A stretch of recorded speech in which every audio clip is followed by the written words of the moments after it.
সাংবিধানিক ভাবনা, সাংবিধানিক সংস্কার কিভাবে আসতে পারে তার শুরুতেই যদি বলি, সংবিধান নাগরিকের ইচ্ছার প্রতিফলন। সংবিধান নাগরিক কি চায় সেটা দেখার ব্যাপার।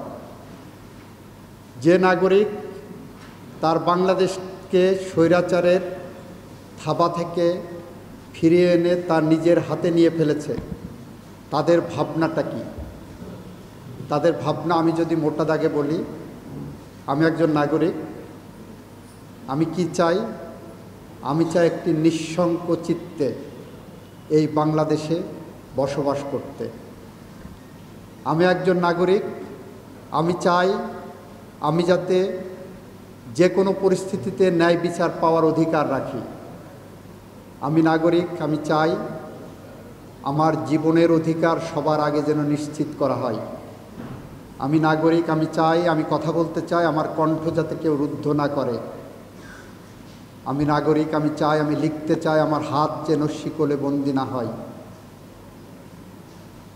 আমি নাগরিক, আমি চাই ভূমিষ্ঠ হওয়ার পর থেকে আমি একজন মানুষ, এই মানুষে মানুষে যাতে কোনো বৈষম্যের শিকার আমাকে করা না হয়, সেটাই নাগরিকের ভাবনা।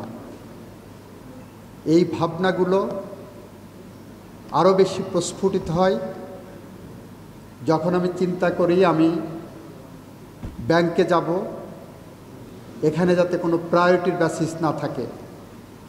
৮-১০ জন নাগরিকের মতোই আমি যাতে এক কাতারে দাঁড়িয়ে আমার সেবাটা পাই, প্রায়োরিটি বেসিসে, অন্যরা স্বাভাবিকভাবে কিউতে দাঁড়িয়ে। আমি যখন পোস্ট অফিসে টাকা জমা দেব, আমি নাগরিক হিসাবে আমি চাই আমার সেই টাকাটা যাতে সঠিক সময়ে, যেভাবে আমাকে প্রলোভন দেখিয়ে ফিক্সড ডিপোজিট করা হয়েছে ব্যাংকে বা পোস্ট অফিসে, সেখানে যাতে আমি সঠিক সময়ে সেই টাকাটা ভাঙাতে পারি। আমি নাগরিক হিসাবে চাই আমার যখন গ্যাসের বিলটা আসবে, বিদ্যুতের বিলটা আসবে, ভূমির করটা যখন আসবে, তখন আমি যেন কোনো স্বেচ্ছাচারিতার শিকার না হই। এই স্বেচ্ছাচারিতার শিকার যাতে না হই, এই প্রত্যাশা যখন আমার ডেভেলপ করে, সেই প্রত্যাশার জায়গা থেকেই আমার একটা সাংবিধানিক অধিকার নিশ্চিত করার প্রশ্ন আসে। আর সেই প্রশ্নটা হলো right to be treated in accordance with law. আমরা যে বাংলাদেশ পেয়েছি, এই বাংলাদেশ এমন একটি সময় পেয়েছি যে সময়ে নানা মুনির নানা মত, নানা পথ আমরা দেখতে পাচ্ছি। আমাদের একটি লক্ষ্য ছিল, আমরা স্বৈরাচার হটিয়ে, ফ্যাসিস্ট হটিয়ে এই বাংলাদেশকে জনগণের বাংলাদেশে রূপান্তরিত করব।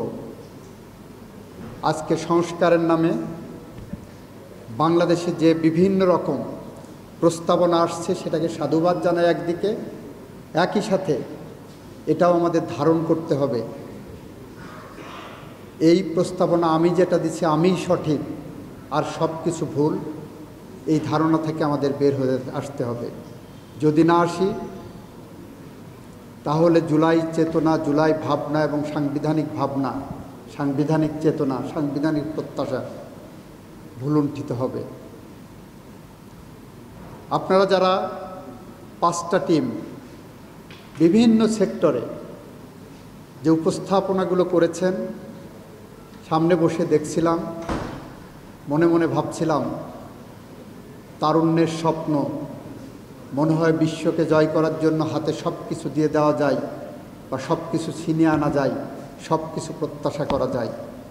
আপনাদের প্রত্যাশার সাথে আমি একমত, আপনাদের স্বপ্নের সাথে একমত, কিন্তু সাংবিধানিক আইন এবং সাংবিধানিক পরিকাঠামোয় এর সব কিছুই সংযোজন করা সম্ভবপর হবে না,